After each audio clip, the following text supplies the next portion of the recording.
all of their mob rule, all of George Soros's foreign stolen money from countries he's collapsed, and the roots that go back to his Nazi collaborating, despite everything they've done to this nation, trying to destroy due process, trying to destroy innocent until proven guilty, trying to turn this nation into a total leftist-run police state, like one giant police state college run by the anti-free speech, anti-family, anti-gun, anti-God, anti-free market scum, despite them throwing everything they had at the American people in Congress.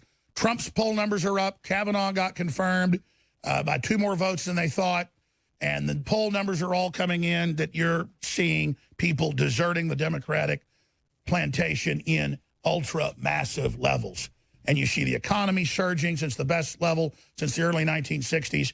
You see the entire globalist program in deep trouble.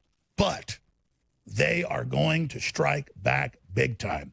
Now, I've got a lot of amazing clips of the left that our own Millie Weaver and Gavin Wentz shot on the ground in D.C., inside the Senate buildings, inside the Capitol, outside the Capitol.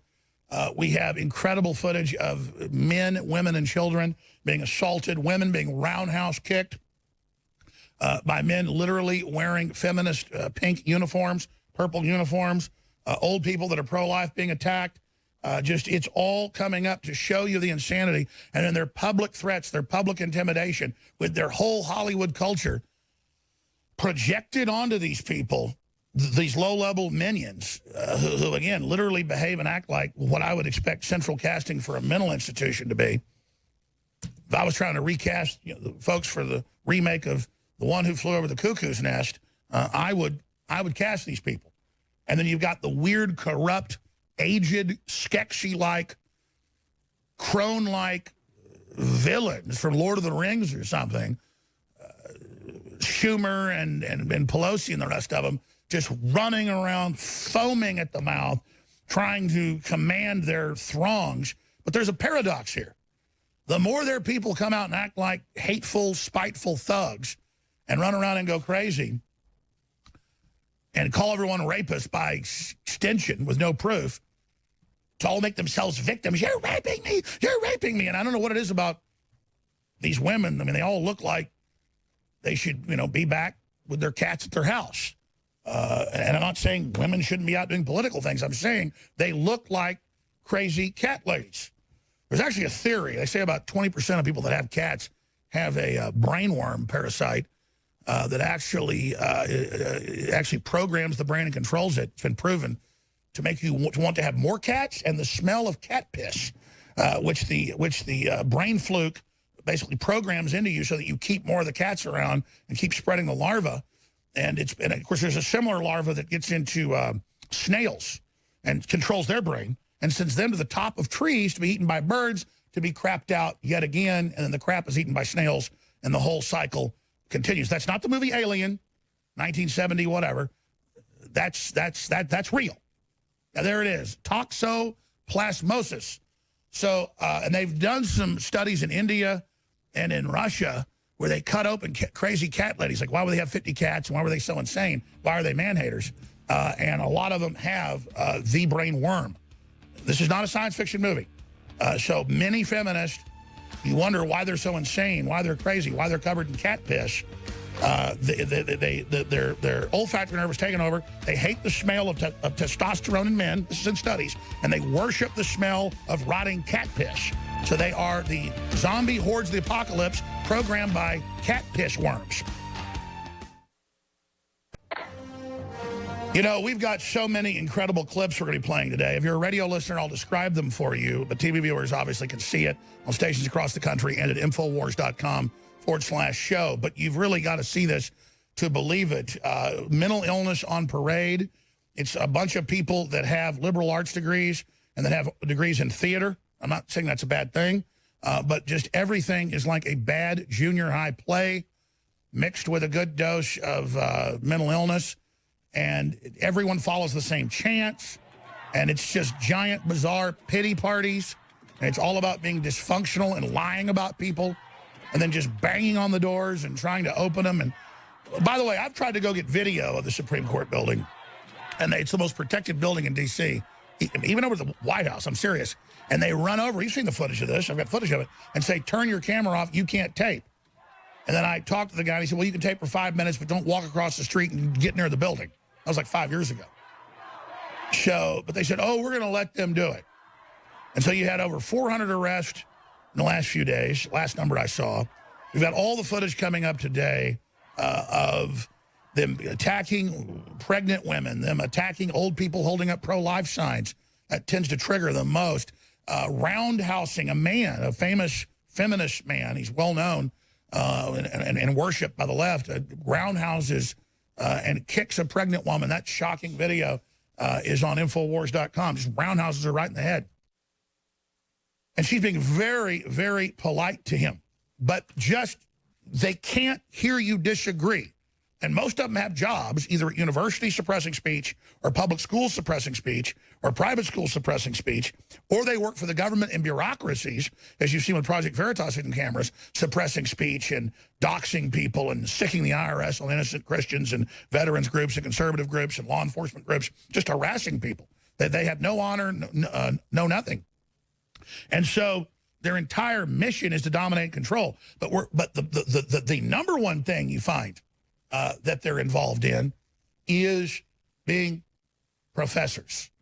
And the biggest group of these are these crazy, power-tripping, 35-something professors who are, I mean, we've got hours of video that our own reporter shot live, and we have HD also at Infowars.com. You got to go see this for yourself. And it is the most incredible footage you'll ever see of these individuals freaking out on anyone else's speech and saying you're not allowed to have speech and attacking people and just hysterically screaming rape, rape, rape, rape, rape. And so they've so dehumanized people over and over and over again that it's just seen as acceptable to attack women by men as long as they're wearing pink or purple. They're like in a cult. It's like in the Rajneesh cult or something, you know, that was out in Oregon. And, of course, he's got a pentagram on around his neck. He wants to empower women. And, of course, he's famously been videoed before also attacking a pro-life woman from behind, tackling her, reportedly. That's in Paul Joseph Watson's report on Infowars.com. So we're going to be getting to all of this today because they're promising to radically escalate all of this in the next 30 days. And we're now 30 days out from this incredibly historic election that is about to take place. And everyone seriously needs to understand that. I got a whole stack of them doxing more members of Congress, threatening to kill people, promising to riot, Soros, you know, giving the orders through MoveOn.org. They're going to go absolutely ape. So this is a time to be extremely, extremely vigilant. Now, let me get to the big news when we come back from this first break. We're going to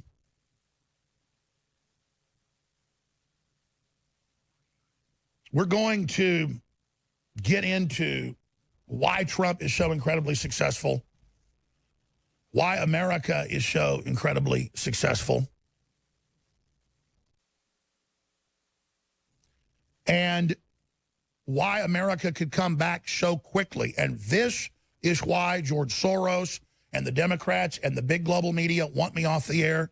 This is why no one has ever been persecuted in the U.S. like this in modern time. No one has been banned and attacked and deplatformed and demonetized. My credit is basically perfect. The fact that I don't have any debt is a blow against me. Literally. We have the best rating you can get in merchant banking. It's like not even 1/10 of 1% chargebacks. That's right.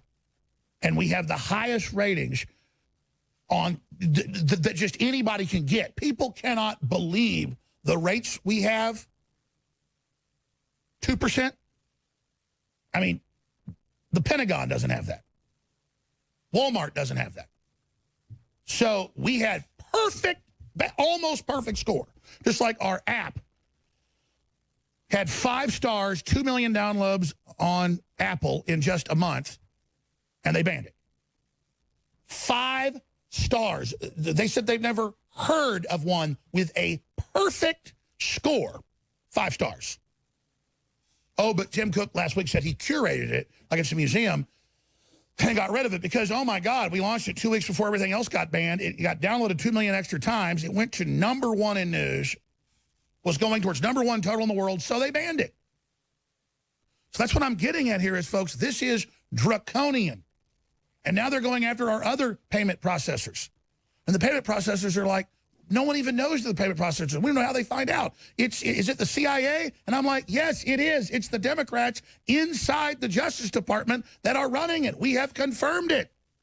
The Democrats have left people behind in government at the Justice Department and CIA, and they're operating and ignoring most of what Trump says and doing whatever they want and working with big tech and big banks. And this is criminal, and it's dangerous, and the president needs to move against it. And he's trying to, and his own people are blocking him on the executive orders and on criminal action against big tech and others. And I can tell you, before we even started getting demonetized, which is a red level emergency, folks, it's a real serious blow. Worst yet. Beyond crippling us if they're successful. If they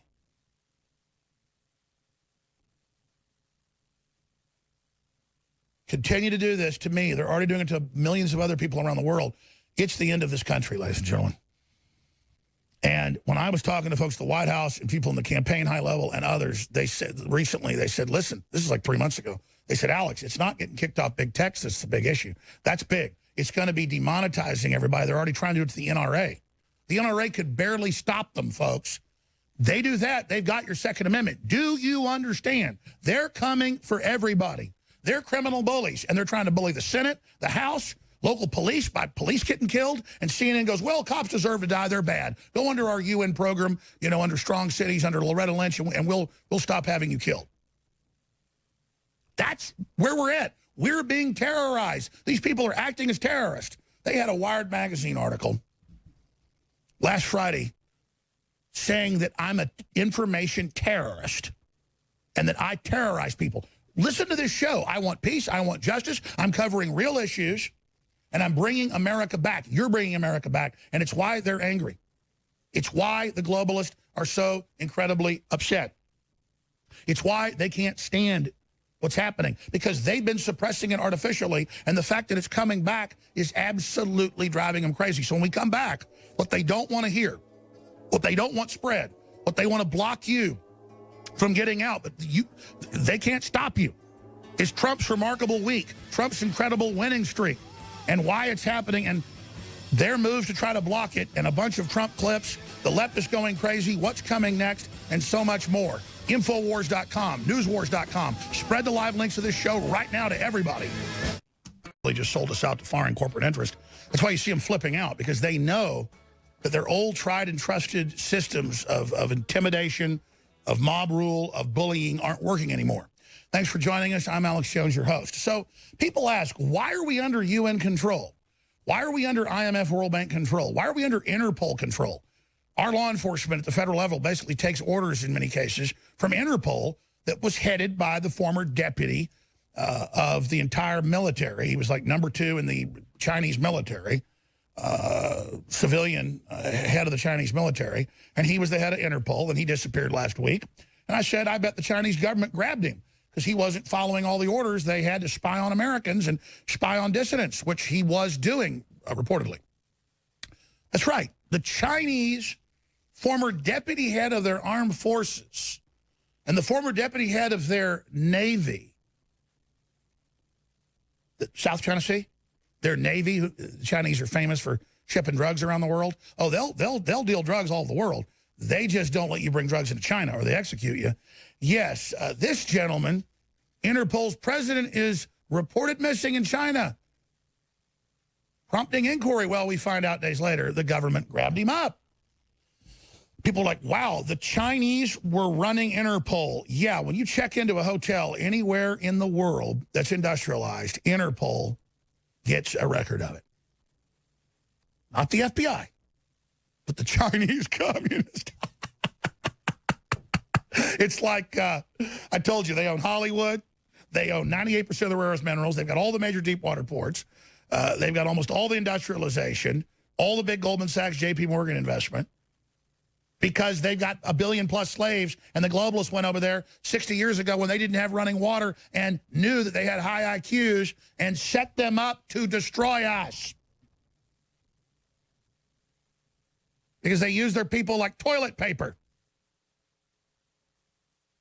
And so President Trump comes out and says China's the big threat. They're meddling, and they're allied with traitors in our government. Absolutely. The Russians don't even show up on the Richter scale.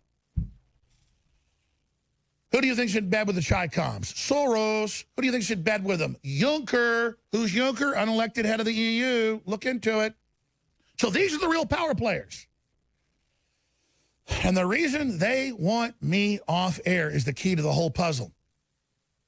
Because people always ask, well, why don't more people in Congress stand up? Because they dox your house. First your dog disappears, then one of your kids. You think Soros and the Chi-Coms got in power because they play footsie or tiddlywinks? They're not playing games.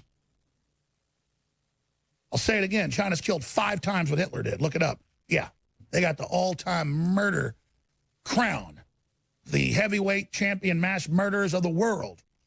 And weighing in from communist China with a total of 115 million of their own people killed, not to mention over 100,000 Tibetans in the last decade alone, and climbing, the undisputed mass murderer champions of the world, the communist bloodthirsty dragon.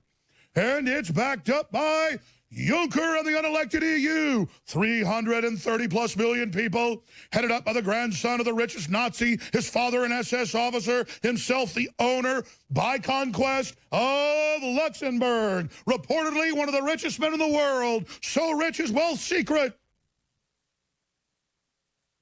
Lord Juncker.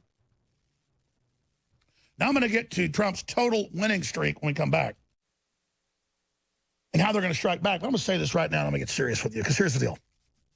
I've been on here 23 years, and let's just say I've seen a few things and been through some things. And I'm always going to step up to the next fight. I'm not going to back down. It's not in me, because these people are bad. So I can't roll over to it. It's just instinctive. It's spiritual. But let's just say this. They are absolutely running my ass in the ground, as you can see, every day in the newspapers, television, you name it, to start the first domino going over with all their lies and all their propaganda. Now, talk radio and conservatives see through it. You've been through it forever. You saw what they did to Sean Hannity or Limbaugh or anybody. People get it. Conservatives and Christians, we get it. But we're not on the offense most of the time. And so I'm just going to say this right now to everybody. Publicly, they do a lot of bad stuff, and I'm not feeling sorry for myself. I asked for it. But behind the scenes, and I have reasons not to get into all of it, it's next level. And it only makes me want to fight harder, how evil they are and how corrupt, and just seeing the true face of evil, smelling it, touching it, knowing it. But these people are real, like the worst cancer your body can get. They are as bad as it gets, okay? And they go after anybody stands up against them. Now, enough people... You read about it in history, but you see it in movies where one guy stands up at first, nobody else helps him, but even if he gets killed or succeeds, it spurs others to stand up. We've reached that point where people are starting to stand up en masse, so they're trying to intimidate even more, and now it's not working, so they're really getting freaked out. But the reason you don't see people going public is the international system's really bloodthirsty and really criminal, and other nations don't have any basic freedoms, and elites get away with whatever they want. And so they've got a lot of servants and minions worldwide that are willing to carry out this evil. And they're trying to destroy me and InfoWars in front of everyone to scare everybody else. They know they're not scaring me. I mean, I'm not saying I'm the toughest guy around, but, you know, I mean, I go into a mode of I don't have any fear. The fear is not standing up against them. But you need to know, though, that InfoWars' future is in your hands. And I'm very happy to have gotten, let's not exaggerate, since the ban, 50-something news stations. A lot of them are gigantic. They're all precious. Talk about radio stations, big ones, big cities. I hate to even mention them, the leftists will harass them, but the owners and station managers, they know. They're seeking us out because they're tired of this. They see through it. And they get that Trump's the only one that's totally broken through, despite the fact he's lost over $1 billion of his own money and everything in this fight. He's paid a lot, folks. He's doing nothing up there for his own interest except for freedom, which is his total interest. And so I am in your hands. Trump has broken through their lies. He has broken through and shown they're a fraud. And now they're trying to destroy me. And then next they admit is Tucker Carlson and then Sean Hannity and people like Matt Drudge. But Matt is super influential but very smart to keep his head down. If I could have kept that position, he's totally out front, but also, you know, almost like the invisible wizard. So he has the best of both worlds. I'm not in that position, and I am absolutely here to tell you really good news and why the globalists are so incredibly desperate, because they thought they had this country under their full control. But right at the last moment, 2 minutes to midnight, the American people, the populist movement, all of you, and I'm not just saying it to make you feel good, you are the tip of the spear. Our audience is the tip of the spear. You are the Paul Revere's. We grabbed it away from them right at the last moment, right as the door was closing. And so the globalists had the leftist-controlled CIA and the analyst department, not the whole CIA, and the Justice Department and others literally go do an assessment, even during the 2016 campaign, of InfoWars and Trump and others. So they had a plan to shut down our populism even when Hillary won. They were going to try to stamp it out. So now that's why they're so panicked. So, but beyond shutting down independent media and censoring everybody, their main goal was to suppress the economy. And in the WikiLeaks, they say, we want people poor. We don't want the economy growing. We want them to want to be on welfare. We don't want the market to be so good. They want to go out and get good-paying jobs. I mean, it's so cold-blooded. We covered it all the time. So they don't want us on air to be able to remind people of all this. And that's why they're going after InfoWars, because if President Trump, and I know all of you know this, but we've got to get this out to our friends, our family, our neighbors, everybody. If he can continue, he's probably only got 25, 30% control of the executive right now. Top analysts are quoted as saying that. Trump's only got partial control of the federal government right now, and he's already turned stuff around massively. Can you imagine? Well, you think the Chi-Coms are going to have 10% growth rates for the last 60 years, but we haven't had a 10% growth rate in over 100 years? America had a 10% growth rate for almost all of its first 150 years. Did you know that? But now, oh no, 3% is impossible. They're liars. They sold us out on purpose, and Trump knows that. So they call it mentally ill. I've got articles here with Colin Powell. Trump's insane. The world thinks he's nuts. Washington Post, you name it. America's global order can be saved. Liberal internationalism has long been supported by a three-legged stool: fear, hope, and political leadership. Yeah, fear of nuclear war. That's why you don't want peace with North Korea and Iran, all these places. And Trump's doing it through strength, forcing them to the bargaining table. Instead, the leftists and the globalists and the neocons give weapons to Iran and give weapons to North Korea and then let them get out of control. And Trump goes, oh, we'll blow your ass off you keep doing that, or we'll build superhighways and hotels everywhere. How's that sound? See how that works? Real diplomacy. Real Americana. So, let's continue here. Trump understands this, and he understands that you've got the lawlessness and the bullying and the out-of-control behavior of the left, and suddenly all those blue blood Republicans that were intimidated by mainstream media and were intimidated by CNN and MSNBC and all the rest of it, now they get that actually being attacked by that's a badge of courage, and getting death threatened at their houses and their wives getting sent videos of beheadings. You know what? That didn't intimidate them. That made them angry. So you're seeing now that Lindsey Graham's off his leash and John McCain's dead, that suddenly he's voting good and acting good and being who he wants to be and being popular. And suddenly all these other blue blood Republicans are acting like Donald Trump because of one word: leadership. What is leadership? It's not giving motivational speeches. It's not wearing the fanciest suit. It's not landing in the nicest helicopter. And people see that as leadership. That's fine. Real leadership is being a leader and doing what's not popular or going against the grain because you know it's right and being proven you're right and that you have the instincts and the know-how to turn the society around. A leader has the sixth sense, and they have the courage, and they have the spirit, and they have the will, and they have the physical prowess, and they have the commitment. They have everything. There are a lot of people acting like they're leaders, but there aren't really a lot of them. A leader has to love life so much, they're ready to die for their people. And my people are the planet Earth and our great vision and our great opportunities. How far we've already come, we are like gods with our technology compared to the ancients. They would see us as gods. But we aren't half as chivalrous or strong. All the numbers and statistics and the graves they've dug up show. You know, people 5,000 years ago were twice as strong as we are today. The people they've dug up in Britannia and the people they've dug up in what's South Africa today were twice as strong as the people today. Think about that. Now, there's a curve. People are getting weaker and weaker and weaker and weaker and weaker with industrialization, and then drugs and working out and getting back into, exercise went back up a little, but nothing compared to 5,000, 6,000, 7,000 years ago. People were, the average woman was stronger than the average man. I mean, you read stuff from like 1,000 years ago, accounts of Vikings ripping people's arms out of their sockets. So they want us weak. They want us controlled. They want us dominated instead of us bouncing back from our de-evolutionary plunge that we're in, that the globalists have organized in their own admissions. And so Trump wants to build a pro-human future. He wants to build rugged individualism just like Teddy Roosevelt did. He wants to have that American exceptionalism like a virus spread across the world and not conquer the world through force, but through ideas. Instead, the communist Chinese and mass murder and socialism and Tim Cook saying accept China and bring censorship here. He's all over the news saying round up dissidents, I'll help you do it. They're monsters. Where is our soul? Where is our humanity to say no to them? And so, yes, I've shown the leadership and the audience has shown the leadership because you're not an audience, you're in the arena. You are leaders of every race, color, and creed.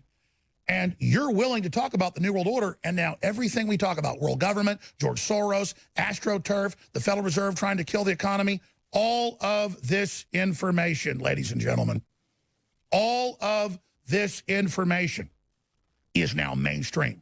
And they're going, where did it come from? Who is the guy that keeps starting it? Who is the guy that continues over and over again to be the one that's first causing the chain reaction? And they keep saying it's two people. It's Donald John Trump and it's Alex Jones. And I keep telling you that because it's not about bragging. They want me destroyed because they don't want you to have a focal point and a place to come together. They don't want to validate you. They want to make you feel alone. So in this trifecta, there, and I'm just telling you, because the enemy already knows this, there's the president, there's Matt Drudge, and there's Alex Jones. And they want all three of those taken out. But the good news is you tune into Tucker Carlson, it sounds like the Alex Jones show, but probably a better interviewer and better guest sometimes. The point is that it's not Tucker Carlson imitating me. It's the truth, and now it's safe to say it. Same thing with Sean Hannity. And same thing with every other major talk show host now. That's what leadership's about, is being the test pilot, hitting the barbed wire. And that's what you're doing every day. And that's what Trump's doing every day, is making it okay to tell the truth. And the control freaks at the universities and big media and the globalists, they don't know what to do because they haven't been able to intimidate and shut anybody up the last few years. And our example is shining through, so they're trying to bring in Chinese communist style mark of the beast stuff where you can't buy or sell or have bank accounts if you criticize the New World Order, hoping that will intimidate you. It's not intimidating me. I want Congress to act. I want you to call the White House. It's antitrust. It's racketeering. It's cartels. They're working in concert. It's discriminatory. And we're going to defeat this. We're going to stand against this in this republic, and we're going to turn back the tide of evil because we don't have a choice, because we're not going to turn our children over to this evil. Now, I'm asking you, are you with me or not? And I know you are, but we are the center of the fight. We are the standard up against the enemy. We are the flag, and they're coming for it. So rally around InfoWars today and support us and spread the word because it's more critical than ever. I'll get to Trump when we come back. That was Biden trying to create the view of violence, this whole attitude of attack the Republicans, go beat up Rand Paul and break 6 of his ribs, shoot Congressman Scalise. That's what they're pushing. I've got a whole stack of news in that area. I'm going to get into it a bunch of clips the next hour, but I wanted to play some of these clips of Trump yesterday, and the speech he gave and how he's on the campaign trail out there, just absolutely knocking it out of the park. But the biggest thing he did was give this Da Nang Dick name to Richard Blumenthal, who is one of the most corrupt slimebag members of the Congress, of the Senate. He is famous and loved in Connecticut. Connecticut was a totally red state, super free market like Texas, but beautiful. You know, just gorgeous trees and mountains. I love Connecticut, gorgeous. And just like Austin's a beautiful town, collapsing California is now colonizing us, and they're doing the exact same crap they did in California. They're like locusts. They come to your area, they ruin it, and they try to kick you out of your own town, your own area. And so I was talking to Roger Stone today. He's like, look, Connecticut loves the fact that Da Nang Dick lied about his military service, was never in Vietnam, was in the military reserves, Army reserves. Nothing wrong with that. You know, Trump supports the military, likes the military, but he doesn't ever say he was in the military. And so he made some really, really good points I'm going to get to here in a moment. But then I'm going to get into Trump's remarkable week. Wow, and even CNN had to say, President Donald Trump's winning streak. And I read this article, I couldn't believe it, front page CNN yesterday. They admitted on the NAFTA deal, he did make it better. On the second Supreme Court nominee, who was a strict constructionist, just like he said he would do. And, of course, the economy, the best it's been since the early 1960s, the last big giant mega boom. I mean, he's already eclipsed Ronald Reagan. That's a fact. And he's bringing sovereignty back to the country. People go, oh, my gosh, you're supporting an establishment guy. He fired all the lobbyists. The establishment hates him. He'll hire a Goldman Sachs person to bring him in and say, I want you to get Goldman Sachs to invest more here than China. And I see the Democrat talking points on Infowars.com in the comments. I see them constantly. It's, oh, Jones, you know what? It's incredible. You're supporting a skull and boneser. I've got the article here in my stack. I'm going to get to it next hour. You support a skull and boneser like Kavanaugh. And I went, Kavanaugh didn't go to Skull and Bones. I looked that up. Kavanaugh went to the only blue-collar secret society on Yale because he came from lower middle-class parents. They weren't rich and spent all their money on education for him. And it was mostly about drinking. It was just a normal fraternity. And even BuzzFeed said it was the lowest level for people seen as basically poor at Yale. It was kind of the outcast group that didn't want to be in secret societies and didn't like Skull and Bones. I'm not kidding. But see, I saw that talking point all over Infowars.com. Oh, Jones is the new elect Trump 2020 headquarters, and Jones is really sold out. He supports a Skull and Bones like Kavanaugh. Kavanaugh has a very conservative voting record. We barely saved the Second Amendment with D.C. versus Eller. He wants to control the borders. He'll back the president. Is he Barrett, who is even more conservative? No. Do I like it that he clerked? Was he assistant to George W. Bush? No. But we're defeating the Blue Bloods. We're taking power from them. What do you think happened in ancient Rome when your family became the most powerful in the patrician class? You married the daughters of your enemy you defeated. You and your brothers and your sons weren't selling out. You know, when Julius Caesar was marrying his enemy's, wife, or having his daughter married off to his enemy, Pompey, he wasn't doing it because he was selling out. He was doing it because he was taking over. So you people out there, look, I'm 1,000% Americana. I want my country back. I want an open, free society. I want capitalism. I want America. And I'm pushing for it, period. Everything I do is totally transparent. And I'm not even getting into this because I see that talking point out there. It's not even true. I'm sick of the lies. I'm sick of the garbage. Trump's the opposite of somebody in a secret society. He doesn't join any of the clubs. He isn't part of the back-scratching groups. He isn't part of the good old boy operations, and that's why they hate his guts. He thinks he's smarter and better than all of them. And guess what? He is. You know, there's this big talking point out there about Trump and the creation myth of the billionaire businessman Donald Trump just imploded. And they released, probably because his former CFO has been turned by the government to, you know, say whatever so he doesn't get prosecuted for God knows what, like Trump's, you know, lawyer who's in trouble for not paying taxes. But what's that to do with Trump? Nothing. Trump had no stake in that taxi cab place.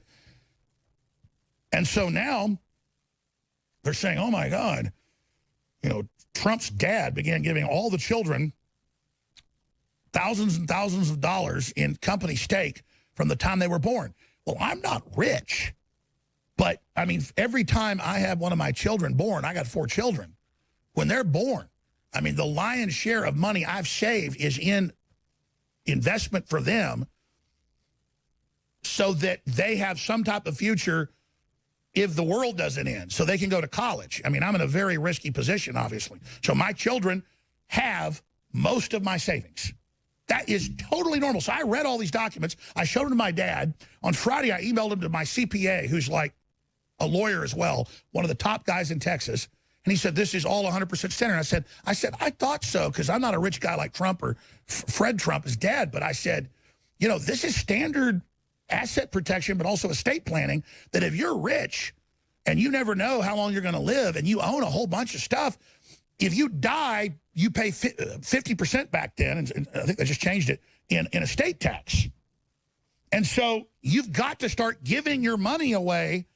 People always ask, why do rich people have all these spoiled, rotten trust fund kids? And it is a bad byproduct if you don't make them work. It's because that's what they set up. Like 80 years ago, they changed the law during the Great Depression where you could put money in trust for your kids. And so I read this, and it was totally standard. Totally. Oh, my God, it's illegal. Oh, gosh, it's so bad. Oh, he's in a lot of trouble. I didn't just believe it. I sent it to my CPA. He said, oh, yeah, I've already seen all that. Back when that was done, you know, in the last 40, 50 years, it's totally standard. It's even more aggressive now. He was in the reserves, though. Remember that. And he said, I demand honesty. This is true. Exact words. I demand honesty, integrity, and I demand that there's no lying going around. And I'm saying, wait a minute, that's the guy that lied about in the history of our country, if you look at it, he lied. And this is one of the people. How bad? And then you have the Feinstein, and you have all the others, and you look at what's going. You don't want those people in office, folks. You've got to have great republic. Now, think about how powerful that is. The guy is as bad as Brian Williams. Remember they said he got shot down by an RPG in a helicopter. Then, oh, he was in a helicopter and saw one shot down. Okay. So the first thing I want to go to here now is this piece. And if you're a radio listener, it's powerful. But if you're a TV viewer, it is unbelievable. This is Halloween music's been put to it by one of the crew. Greg did this. And it almost makes it weaker with the Halloween music. And I'm not mad he did it. He's an incredible guy.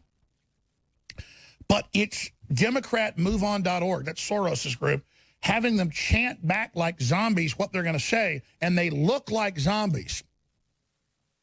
And they're acting like zombies. And then we've got all these other videos of them doing the same stuff outside different groups, and it's like, is this like Invasion of the Body Snatchers or something? So this is real video and real audio of Democrat handlers having them repeat back in a trance, like they're trained dogs. Here's the video. Look at us! Look at us! Look at us! Look at us! Look at us! Look at us! Look at us! Summoned to vote. And summoned to vote.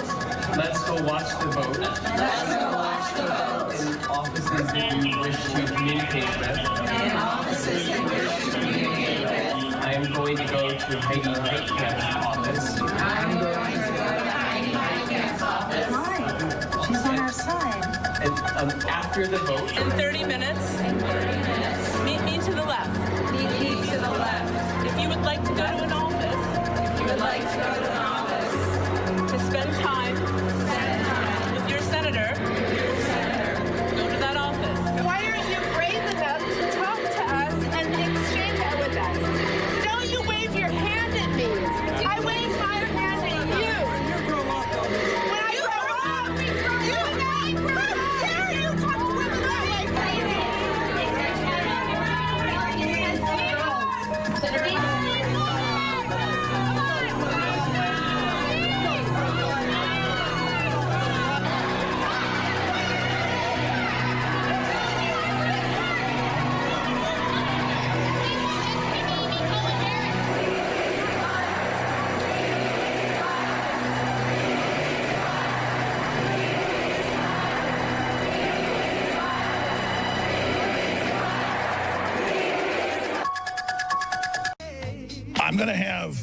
Lee Stranahan, who's a syndicated columnist and talk show host in his own right, host the last two segments so he can really lay all this out for you. But I think it's important to go back to not just Professor Ford and all of her bizarre contradictions in testimony, but some of the other women as well. And the fact that when people apparently, what it looks like, perjure themselves to Congress in sworn statements under penalty of felony perjury, that there really should be an investigation of this. And most law enforcement files that are out there, not just here but across the Western world, show that about half of sex assault claims are fake. And it's not just something women do. And this whole victimology culture, it's getting worse and worse. The false flags with the poop swastikas drawn on dorm doors, or little foot-tall burning crosses, or black churches being attacked. 90+% of the time, it turns out that it's fake. Jewish centers being attacked, it's the leftist Jewish guy doing it to blame Trump. We've seen this over and over and over again because you can then demonize and frame your opposition. And the left are a bunch of drama queens. As we showed earlier in the last hour, all the different clips of them telling them how to chant and telling them how to talk and telling them how to speak and telling them what to say. If you go to any leftist event, they are followers, and their chants are the same across the nation because they're financed and controlled by the Ford Foundation, the Annenberg CPB Foundation, the Rockefeller Brothers Foundation, and now the Communist Chinese more and more are involved, funding all major 50 state universities, are mainly Chi-Com funded when it comes to leftist activity. So I want to get into George Soros, because remember, 20 years ago, I was talking about George Soros, and 10 years ago, people thought it was crazy. Now it comes out that almost every major demonstrator, we first broke this on September 6th, we put the article up from Infowars.com. On September 6th of this year, we first pointed out that anti-Kavanaugh protesters were George Soros funded, ladies and gentlemen, with the photos, the videos, his lawyers doing it, you name it. So that's where this whole history of this garbage comes from. And that's why we have to be aware of all of this and informed and understand that there are outside forces coming in and doing this. Now, we've got a boil down that our great intrepid reporter, John Bound, just put together that we're going to roll. And then I'm going to show you some of the aftermath of his funding and of his brainwashing and what it's causing as they push us towards an open civil war. Republican Senator Susan Collins took the floor. The minions of George Soros's MoveOn.org screamed their misbegotten demands of Collins and her key vote for the nomination of embattled Supreme Court nominee Judge Brett Kavanaugh. Sergeant.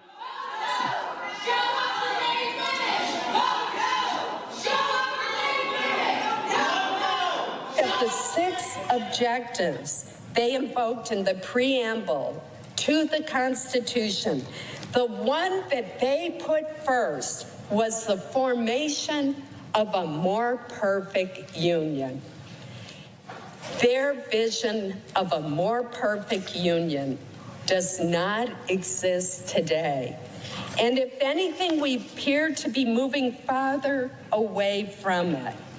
It is particularly worrisome that the Supreme Court, the institution that most Americans see as the principal guardian of our shared constitutional heritage, is viewed as part of the problem through a political lens. Breitbart reported an email sent out from Robert Reich detailed the emergency direct action MoveOn.org was feeding its followers. It reads, escalate pressure on key senators, especially Susan Collins. Hold Republicans accountable. We will not forget their party actions at last week's hearing, their unwavering support for Kavanaugh, and their attempt to discredit Dr. Blasey Ford and others when we head to the ballot box in 5 weeks. Ending GOP control of Congress and electing people who believe survivors. What this direct action ultimately meant was that the protesters were willing to get arrested by protesting in prohibited areas. Mr. President, it would establish a dangerous precedent and legitimize mob rule, including the presumption of guilt in violation of everything our Constitution and fundamental notions of fairness stand for. Senator will suspend until the Sergeant at Arms will restore order to the galleries. And finally, the votes came in. As a reminder to our guests in the galleries, expressions of approval or disapproval are not permitted in the Senate gallery. Are there any senators in the chamber who wish to vote or change a vote?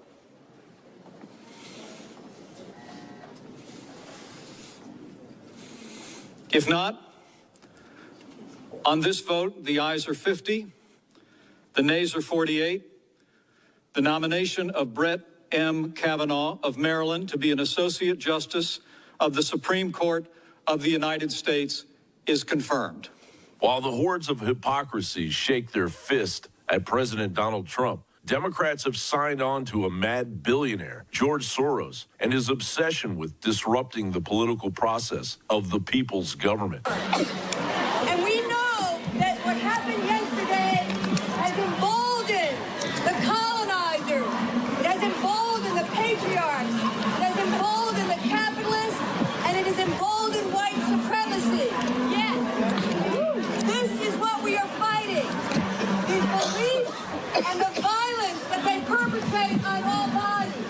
And now America spirals through the chaos as the bases of both parties inch closer to a crucial midterms that has the potential to tear this country apart. John Bound reporting. For Infowars.com. Now, if you're a TV viewer, you can see this. If you're a radio listener, you're going to go to Infowars.com where the video that you just saw is posted under Trump wins, Soros loses. America wins, Soros loses. But if you're a TV viewer, you saw that that crowd of people talking about the white patriarchy was like 99% white.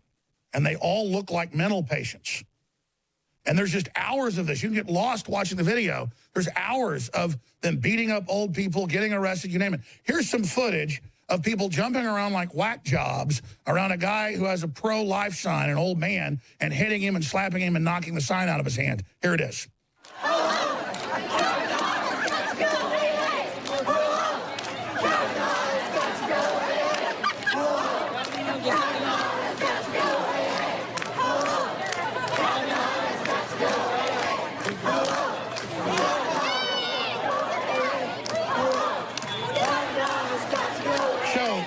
Ladies and gentlemen, that is the reality of what's going on. That is the reality of what's unfolding in this country. And there's just hours and hours and hours of this bizarreness going on.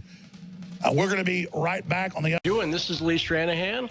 Thanks so much to Alex Jones and all the crew at InfoWars for having me in here. I want to do in about a half hour. We're going to be talking about the Kavanaugh nomination, but more importantly, we're going to be talking about the horrible stuff that led up to Kavanaugh being confirmed, the life-destroying thing that brought out one thing very clearly, the absolute evil of the left in this country, and particularly the left as represented by the Democratic Party. Now, I'm going to do this in two parts. In this first section, I want to talk about the political ramifications of this. In the second section, as Alex mentioned, I'm an investigative journalist. So we're going to get deep into the facts. We're going to do a quick deep dive into some of the facts about the people surrounding Dr. Christine Blasey Ford. And I think you're going to find some very, very interesting stuff there. But let's talk about the big picture here. Let's talk about the politics of this for a second. And a lot of people noticed during, you probably noticed, right? A lot of people noticed that Lindsey Graham, a guy I'm not generally at all a big fan of. Are you? Are you a big Lindsey Graham fan? That Lindsey Graham, this is woke-based, savage Lindsey Graham 2.0 is what we saw. And I think I know why that is, by the way. What the Democrats did here, a guy like Graham, guy like Orrin Hatch, who also was pretty on fire here. Look, there's certain rules of the Senate. You know, I moved to Washington, D.C. about 18 months ago to cover this stuff better. And there's rules. But there's also unspoken rules. There's gentlemen's agreements. And the Democrats violated that. Now, if that were the worst part, that would be, you know, okay, fine, that happens. But they did it in a way that contradicted their own values. And I'm going to be very clear when I say this. If Lindsey Graham got woke, I got woke again, too. And I want to tell you that story because it's relevant to what's going on, and it's relevant to why I say the Republicans need to be fighting from every day from now until Election Day. And if they don't, they're silly. So let me give you a little of my background, because some of this gets personal, by the way. And this is very personal for me. So I used to be a Democrat. Now, if you wonder why, I can give you 2 words, George Bush. And if I give you 2 other words, the Iraq War. So I was out of politics for a long time. Then I saw what George W. Bush was doing with the Iraq War. And I opposed him, opposed to crazy lies from the government that lead to military intervention. So I became a Democrat. And I was actually living in Austin, where it's very easy to be a Democrat.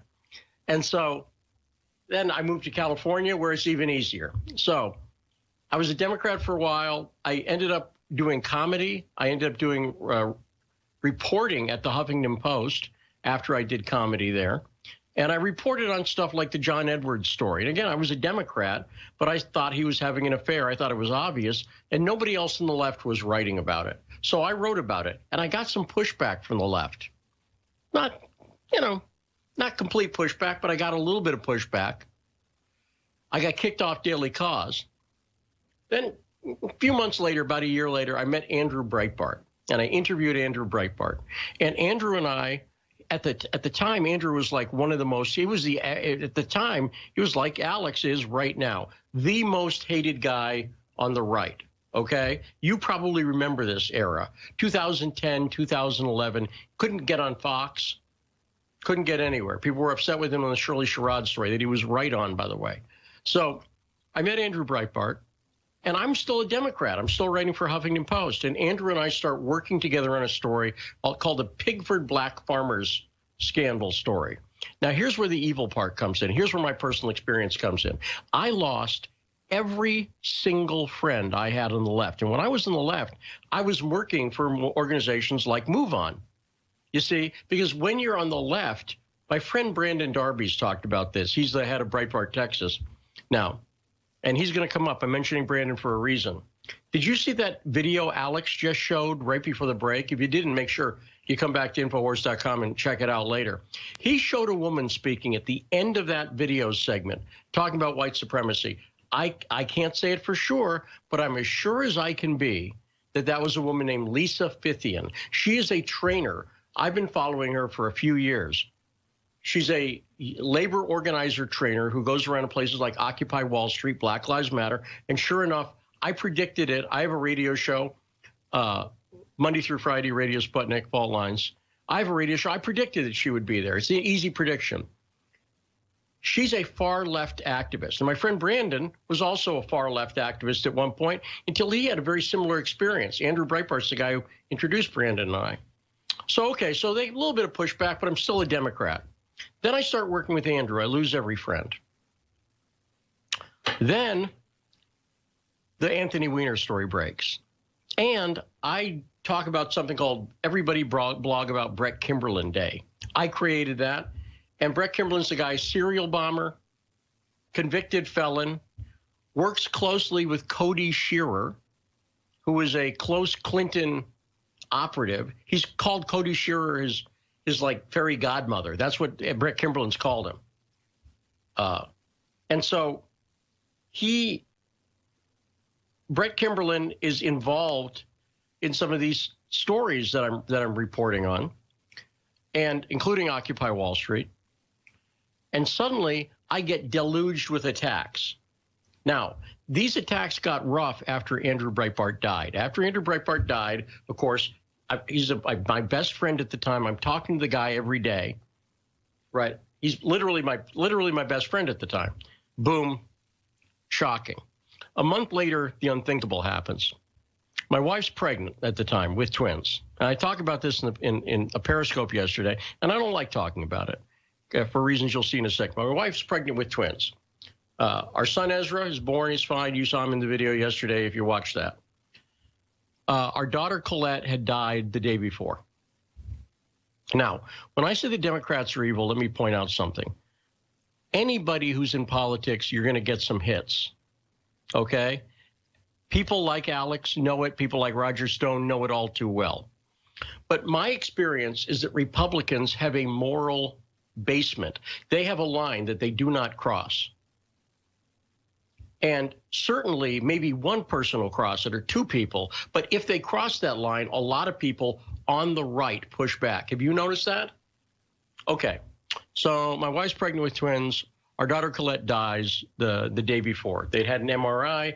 My son was in front. They couldn't see that there was a problem. The cord had wrapped around her neck, and we lost our daughter. We didn't know it until the next day when my wife was giving birth. Horrible situation. You know, again, I can't even. People say they can't imagine it. I can't imagine it either. And I'll just quickly, you know, here's the thing. You have this horrible tragedy, but then you've also got a baby. Ezra was there. And so we didn't even have time to process it. I got attacked by people on the left. And this is what I want you to understand. This is important to me. I want you to understand the depth that these people go to. Every morning I would come down and my wife was crying because a leftist activist associated with Brett Kimberlin was attacking my wife, demanding our daughter's birth certificate and so on. And do you know how many people on the left said, hey, you're attacking somebody whose daughter just died? Like 3, almost nobody. And this is when I learned how evil they are. My friend Brandon Darby, he reported people in the who were trying to bomb the RNC. Lisa Fithian is one of the people who led the attack against him, that organizer I mentioned earlier. They had wanted posters up around Austin. People around Austin will remember this. They had wanted posters for Brandon Darby. The Democrats are evil. In the next segment, I'm going to talk about why they're not just evil, but they're a criminal organization. And if the Republicans don't start talking this way, we might lose the midterms. We got more coming up. Thanks again to Alex for having me. You're listening to InfoWars, Infowars.com. Everybody, how you doing? We are back. You are watching the Alex Jones Show. I am clearly not Alex Jones, but who is? There can only be one legend. Thanks again for Alex for letting me host. My name is Lee Stranahan, the former lead investigative reporter at Breitbart News. I also host a radio show called Fault Lines with Nixon and Stranahan on Radio Sputnik, 7 a.m. to 10 a.m. every Monday through Friday, except tomorrow because it's a federal holiday, so I'm going to sleep in. So in the first segment, I talked about some of the emotional reasons and my personal experience with the left, and why I am absolutely energized and think Republicans need to be working. Forget about voting. I mean, you should vote, but that's in November. This is October. And if you think you can just sit back and wait and you're going to vote and that's going to help, guess again. That's not going to work. And here's why I say that. I talked in the first segment about how I used to work for MoveOn. I've done videos for MoveOn. I covered on my beat at Breitbart Soros and the stuff Alex was talking about before the show in the last segment. I covered them. That's what I covered. I know as much about Soros as anybody. And what I know is they are absolutely relentless, and they are not stopping. This defeat yesterday, they are going to be out there working and doing activism every single day from now until the midterms, trying to drum this up. And the Republicans, and I'm talking to you, Chuck Grassley, because Mitch McConnell already showed his, I got to say, Mitch McConnell, did you see the Sunday shows this morning? Mitch McConnell is talking about how Christine Blasey Ford was believable. He's still saying that today. I'm already worried. But the people I'm hoping for are Grassley, Graham, Hatch to some extent, right? But let's just talk about Grassley and Graham. Grassley heads the Judiciary Committee, forgive me. Now, one of the things that's important about this is let's go over some of the facts. I'm going to hit you with some stuff quick. Feel free to come to Infowars.com later. Go over the segment. If anything I say you haven't heard of before, Google it. You'll see everything I'm saying. Absolutely factual. On second thought, don't use Google. Maybe don't use Google. There's a DuckDuckGo. Maybe Google's not the best company. Okay, so let's get into the facts about Christine Blasey Ford's testimony. And more importantly, about Team Blasey that's emerging. A lot of material here. So last Tuesday, Chuck Grassley released a letter that included information from an ex-boyfriend of Blasey Ford's saying that she had coached somebody, a woman named Monica McClain, on how to take a polygraph. He said, I dated her for years. Monica McClain's her best friend. And on Tuesday, nobody had heard of Monica McClain. Now, I will tell you something. I had been hearing for days in Washington, D.C., that something was coming related to that polygraph and whether she'd ever coached anybody. So the whispers were already around Washington, D.C. I didn't know the boyfriend's name. I didn't know Monica McClain's name. But we were already hearing rumors on Sunday or Monday. And my point here is, if I'm hearing it, you can bet Grassley's hearing it. I know the letter is dated October 2nd. I think they had that material beforehand. The reason that I just said, that it was whispered around Washington. Now, nobody knows who who Monica McClain is, but people start looking her up. And pretty quickly, a number of people find that she's a former FBI agent. She was 24 years at the FBI, including she was just in New York. And that's significant because it gives her a connection to Preet Bharara, who's the U.S. attorney, who a vicious anti-Trump guy. And I'm just going to leave that hanging there. I don't know how much of a connection, but it's a connection. And as a reporter, for reasons I'll explain, I'm going to put a little bookmark there. Now, Monica McClain then came up in a Wall Street Journal story that came out on Thursday. And this is major. Thursday night. By the way, when the story came out about maybe she'd coached somebody with a very detailed account, guess what the mainstream media did? Completely ignored it. Fox broke the story. There was nothing on CNN, New York Times, Wall Street Journal. They treat it like a Republican smear. It's not. It's a credible accusation with a lot of detail, certainly more detail than Christine Blasey Ford's accusation, where obviously she does not know the date. She doesn't know where it happened. There's a lot of details missing. So I thought it was credible. But most importantly, and I want to point this out, this is coming from Chuck Grassley. So in other words, the letter initially came from Grassley. And that's important because it's reason, I'm not trying to be optimistic here, but I think Grassley will pursue this. But if he doesn't, it's patriots like you that are going to need to hold him accountable.